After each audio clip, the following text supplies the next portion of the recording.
اللہ کے نیک بندوں کا یہ معمول رہا، یہ روٹین رہی کہ شب برات کے آنے پر مغرب کے فرض اور 2 سنتیں وغیرہ پڑھ کر 6 رکعتیں ادا کیا کرتے تھے۔ 2 رکعتیں اس نیت کے ساتھ کہ یا اللہ پاک ہمیں درازی عمر بالخیر عطا فرما، اور 2 رکعتیں اس نیت کے ساتھ یا اللہ ہمیں بلاؤں سے امن عطا فرما، اور 2 رکعت اس نیت سے ادا کیا کرتے تھے کہ یا اللہ ہمیں اپنے سوا کسی کا محتاج نہ رکھ۔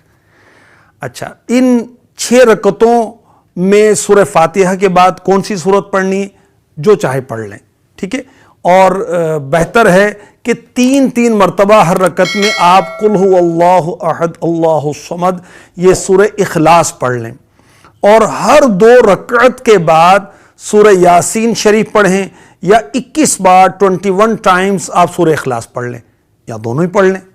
اور یہ بھی ہو سکتا ہے کہ کوئی ایک پڑھے، بقیہ سب سنیں، مگر یاد رکھیں کہ جب بھی قرآن پاک ہم سننے کے لیے حاضر ہوں تو فرض ہے جب قرآن پاک کی تلاوت کی جائے تو اس کو توجہ کے ساتھ سنا جائے۔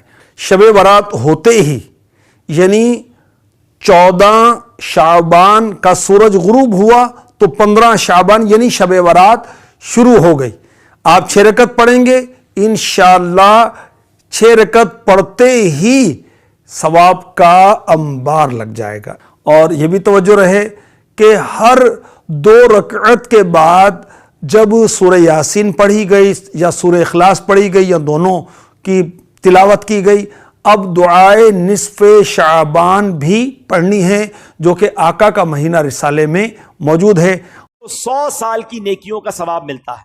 وہ رجب کی 27ویں رات ہے، جو اس رات میں 12 رکعت پڑھے، غور سے سن لیں، اور ہر رکعت میں سورہ فاتحہ اور اس کے بعد کوئی بھی سورت ملا لے، اور ہر 2 رکعت پر اتحیات پڑھے، اور پوری 12 رکعت پڑھنے کے بعد سلام پھیرے، یعنی ایک ہی سلام سے پڑھنی ہے 12 رکعتیں، ہر 2 رکعت بعد اتحیات پڑھ کے پھر کھڑے ہو جائیں، سورہ فاتحہ کے ساتھ کوئی بھی سورت ملا لے، بہتر ہے 3 بار سورہ اخلاص پڑھ لیں، ٹھیک ہے۔